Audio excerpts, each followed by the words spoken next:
Hello everyone. Today I'm going to compare the iPhone 17, the latest and greatest base model that Apple has ever created, versus the iPhone 15, which is still the best selling iPhone till date and honestly the most money efficient option right now. The iPhone 15 brought some of the biggest upgrades like the dynamic island and was the first iPhone to feature USB Type-C, but the iPhone 17 takes things even further. And today we're going to find out if it's really worth spending extra for the newest one or if the iPhone 15 still gives you the better value. We'll be comparing the camera, battery, and overall performance. So let's get started. So here's the setup. We're going to test everything side by side, including a real life battery test. We started a bit late, around 3:23 pm, and both phones were charged till to 79%, so it won't be 100% accurate but still fair. Both are blue variants.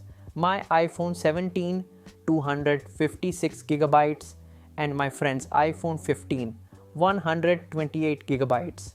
We'll be using both identically, like watching reels or opening the same apps, just to see which one actually performs better and lasts longer in real world use. So before we jump into the camera test, let's do a quick peek brightness test between both phones. As you can see on the home screen, both look almost identical. All the apps and icons are clearly visible. There's just a small noticeable difference in brightness. The iPhone 17 features 3000 nits peak brightness outdoors, while the iPhone 15 goes up to 2000 nits.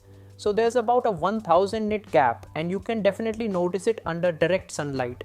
And when I open Spotify, the difference becomes more obvious, and the album art and blacks on the iPhone 17 look more vibrant and bright, while on the iPhone 15 it's slightly duller. So here's the camera test. First we have the 1x sample, then 2x, and then the wide angle shot. After that, there's the macro shot, and honestly I faced issues on both phones. On the iPhone 15, it wasn't even showing the macro mode properly in photo mode. I don't know what the bug was. And on the iPhone 17, for some reason, every time I tried taking a flower macro shot, it just didn't focus at all, no matter how long I tried to adjust it. Both phones were running on iOS 26.1 beta, so maybe it's a software issue. Then here's the night mode test. First 1x, then 2x, and finally wide angle. By the way, these shots were taken in pitch black conditions, and I was genuinely surprised by how clean and detailed the iPhone 17 photos came out. And lastly, here's the portrait test. Now I've covered my face part because I'm not comfortable showing it right now. But if you look closely at the hair edges, the iPhone 15 actually did a better job. The edges are sharper and more defined. In the iPhone 17, there's a bit of blurriness on the top of my hair. I've shared all the photo samples in the Google Drive link in the description, so you can check them out for yourself. This is a normal 4K video, 60 fps. This is at 2x. These both phones now at wide X. You can see the dynamic range. Now let's go to, and now I'm going to do zoom in test. So both go to till 6x.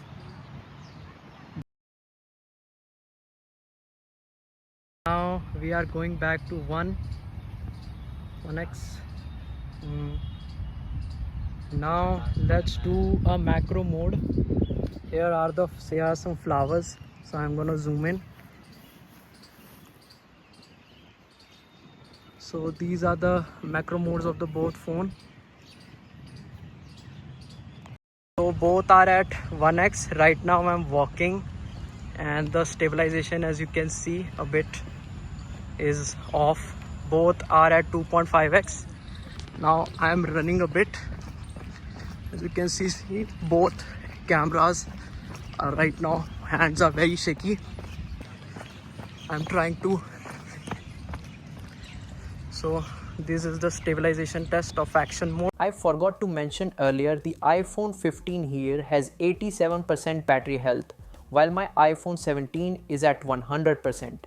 Now after finishing the camera test, all the daylight photos, macro shots and videos, both phones are at 70% battery. The test started at 3:23 p.m. and right now it's 3:49 p.m. So in about 25 minutes, both dropped from 79% to 70%. Both are on the same carrier with constant 5G mobile data, and I've turned off the always on display on the iPhone 17 to keep things fair. Still, the iPhone 15 won't last as long due to its lower battery health. Let's see how both perform by the end. Now I'm gonna do a quick speed test, even though it honestly doesn't make much sense. The iPhone 17 has the A19 chip while the iPhone 15 runs on the A16. As you can see, most of the apps are closing properly, and yeah, some of them on the iPhone 17 do open a little faster, but it's honestly so negligible you can just ignore it. This was just a basic test I thought I'd include for fun, but the real upgrade for me is the 120Hz display, man. It just feels so smooth. After switching back to 60Hz on the iPhone 15, you can really feel the difference.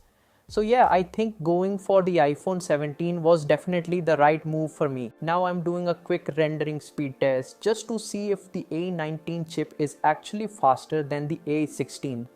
Both phones have the free version of CapCut installed, same version, same settings.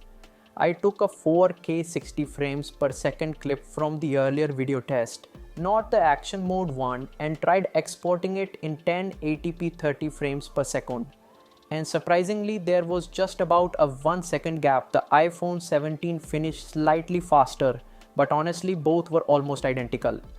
Quick battery update. It's around 5 p.m. Now my iPhone 17 is at 59% and the iPhone 15 is at 55%. Honestly, that's pretty impressive for the 15, holding up really well so far. So I'm at Sukna Lake right now, and I thought, why not give you guys a quick update.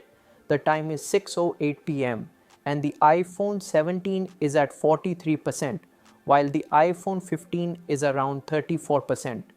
We just came from McDonald's after eating some food, and for about an hour we were watching YouTube and Reels on both phones side by side to keep the usage identical. Now we're here at the lake to test out the low light and night mode photos. As you've already seen in the camera test part, I'll keep using both phones for a bit more, and once I reach home, I'll share the final update and my overall thoughts. So guys, I just got home. The iPhone 15 is at 6% and the iPhone 17 is at 25%.